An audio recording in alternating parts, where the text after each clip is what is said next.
Maayong hapon sa tanan from Sitio Caoradyo Hituog, Matalom, Leyte down to Elevado, Matalom, Leyte.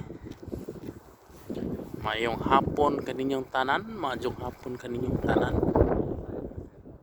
Okay, here so na ako karon sa Hereford, England. Kining yung nakita mo ni ang Victoria Bridge. So kung ako masayo, mao ni ang Queen Victoria Bridge or Queen Victoria ni gipangalan sa iyang pangalan ng bridge, Queen Victoria. So mao na siya, Queen Victoria Bridge ang tawag. Gani nga bridge. So kung atong i-review ang ato ang araling panlipunan history, mention tag Queen Victoria. So kin nga bridge yung pangalan na siya ha. So natakaron dire, naabot na ta.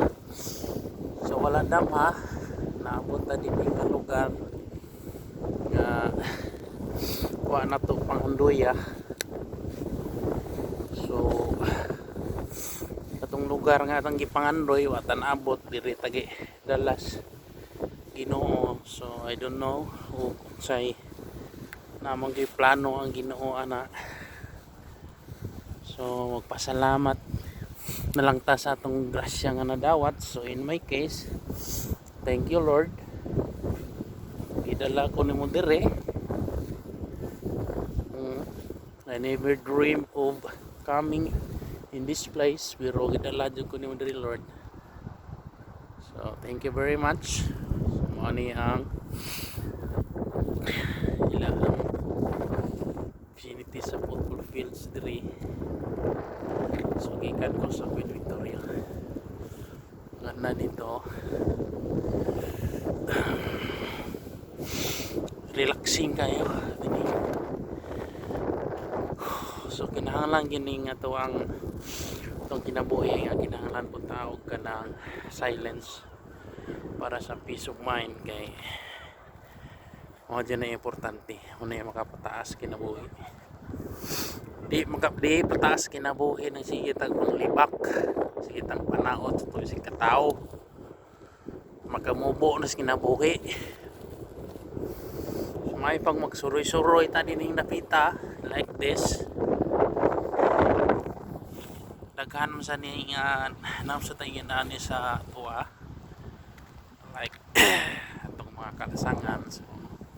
So okay din to spend in the forest. Sa umang nasod ginatawag nila na forest bathing. So sa Pilipinas almost every month forest bathing dito. Kay kuwag na siyang habis na sa environment. Mas attracted ko sa environment. So mas attracted ko sa forest kaysa city. Okay lang ng city nagsa, pero mas okay sa bukid or sa mountains or forest. Ganda ito, ang laki. Pang shading to, yung mga kahoy na ito pang shading ito. Indot ni mo ang lamisa pagabas ng niniyog dos. Ganda.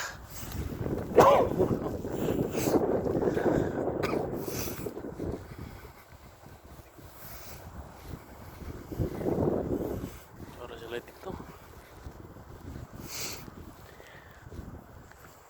So this one, ang laki. Gusto ko magkaroon ng ganito kalaki na mahogany.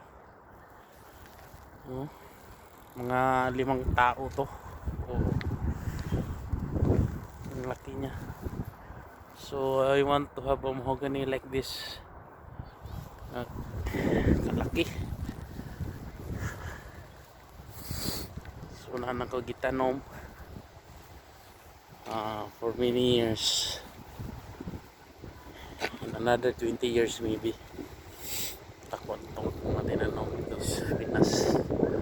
Alright. Enjoy the scenery and thank you for watching. I'll see you in my next video. Bye and God bless everyone. Bye bye.